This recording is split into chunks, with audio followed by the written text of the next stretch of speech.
Not far from Prospero's cave, Ferdinand pauses for a moment to wipe the sweat from his brow.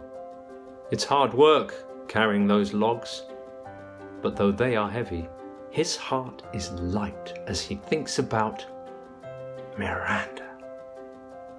And he's happy in his work if he can see her even once a day. Just at that moment, Miranda quietly steals out of her father's cave and watches Ferdinand struggling to carry the logs. Work not so hard. Pray set it down and rest you. Glancing over her shoulder at the entrance to the cave, she adds, My father is hard at study. He's safe for these 3 hours. But the subject of Prospero's study is in fact exactly these two. As Ferdinand and Miranda sit down side by side, he secretly watches the exchange. Hear my soul speak. The very instant that I saw you, did my heart fly to your service. Do you love me? I, beyond all limit of what else in the world, do love, prize, honour you. Both are happy beyond measure. Both hearts are full. And so perhaps is a third.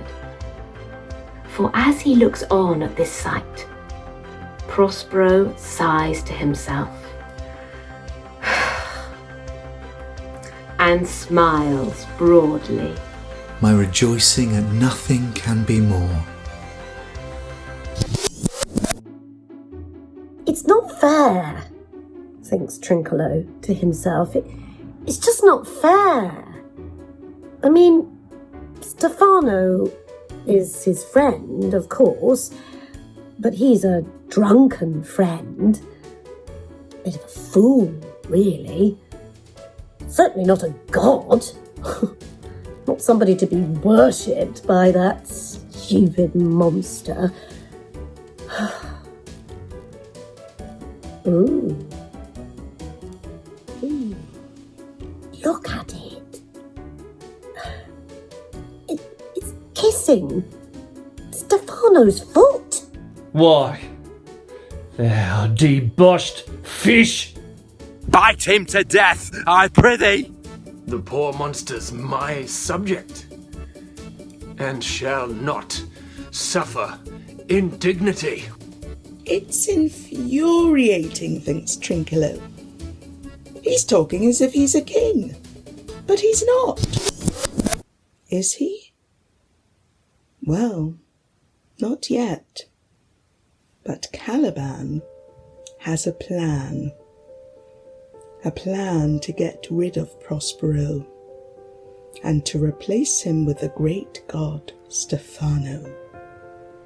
Caliban starts to tell Stefano about a tyrant, a sorcerer, who by his cunning hath cheated me of this island. A voice says, Thou liest. It's Trinculo, surely. Sounds like Trinculo. Caliban tries to continue with his story. Someone interrupts again.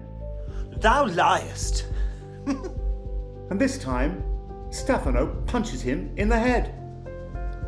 What was that for, thinks Trinculo? I've said nothing.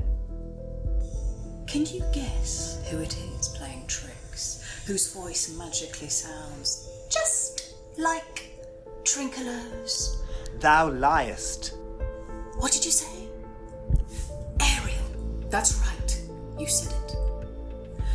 But not to be put off, Caliban just continues with his plan. It is a custom with him in the afternoon to sleep. There thou mayest brain him, or with a log batter his skull.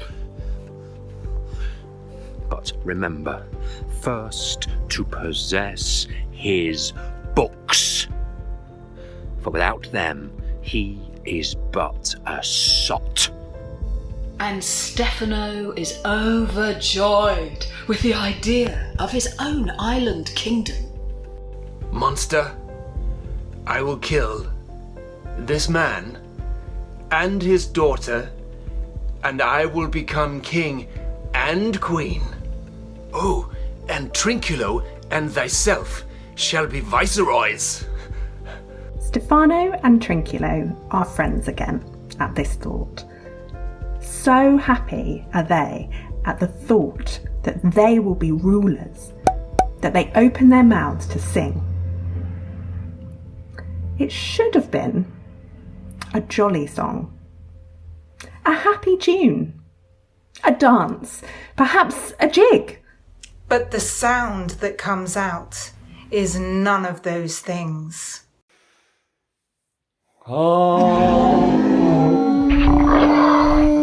Ariel puts the sound of spirits and creatures of the underworld into their mouths to terrify them. Stefano and Trinculo drop to their knees in fear, but Caliban calms them. Be not afeard. The isle is full of noises, sounds and sweet airs that give delight and hurt not. Be not afeard. The isle is full of noises, sounds and sweet airs that delight and hurt not. Sometimes 1,000 twangling instruments will hum about mine ears, and sometimes voices that if I then had waked after long sleep will make me sleep again. And as they listen, a song seems to appear on the breeze.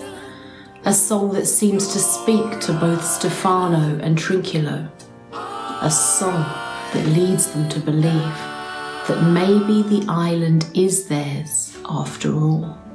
Reassured, all three decide to follow after the strange music.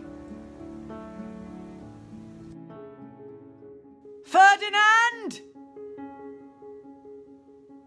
Ferdinand! The shouts echoed all over the island. Wait, haven't we been here before? Didn't this happen earlier on in our story? Alonso is still searching for his beloved son, but now his steps are wearier, his heart is heavier. Gonzalo, older than all the rest, pleads with his king. I can go no further, sir. I needs must rest me. Taking a deep breath, Alonso makes his decision. Sit down and rest. Even here, I will put off hope. He is drowned, whom thus we stray to find. Well, let him go. Gonzalo and the rest of the king's attendants look at the ground, their shoulders slumped. There it is. Alonso has accepted that his son is lost, somewhere out there, under the blue sea. But for some, every cloud has a silver lining. With the king distracted, Sebastian and Antonio revive their evil plot to kill Alonso. The next advantage we will take. Let it be tonight. Everyone is so hungry that all they can think of is food. If they close their eyes, they can see their favourite dishes. Succulent roasted chicken hovers behind their eyelids. Mouth-watering plates of fresh fruit float across their mind's eyes. So, at first, it seems like a dream that when they open their eyes, these very things are laid out in a banquet in front of them. Plate after plate appears, enchanting music fills the air. But when Sebastian calls out, "Let us stand to and feed," there's a terrifying shriek as Ariel appears as a bird of prey, a harpy, with its beak big enough to swallow a man's head. It fixes its gaze on Sebastian, Alonso and Antonio, and with its dark, beady eyes, it squawks this message. "You are 3 men of sin. Remember that you 3 from the land did supplant good Prospero. Lingering perdition attend you and your ways." The guilty 3 stand in a strange stare. Alonso, sure now that the loss of Ferdinand is a punishment from Prospero, runs off. Sebastian and Antonio chase after the harpy. Prospero is delighted. His plan, thanks to Ariel, is working. My high charms work, and these mine enemies are knit up in their distractions. They now are in my power. What more does Prospero have in store for his enemies? King Alonso believes his son Ferdinand is lost forever, but we know better. Will Alonso ever find him?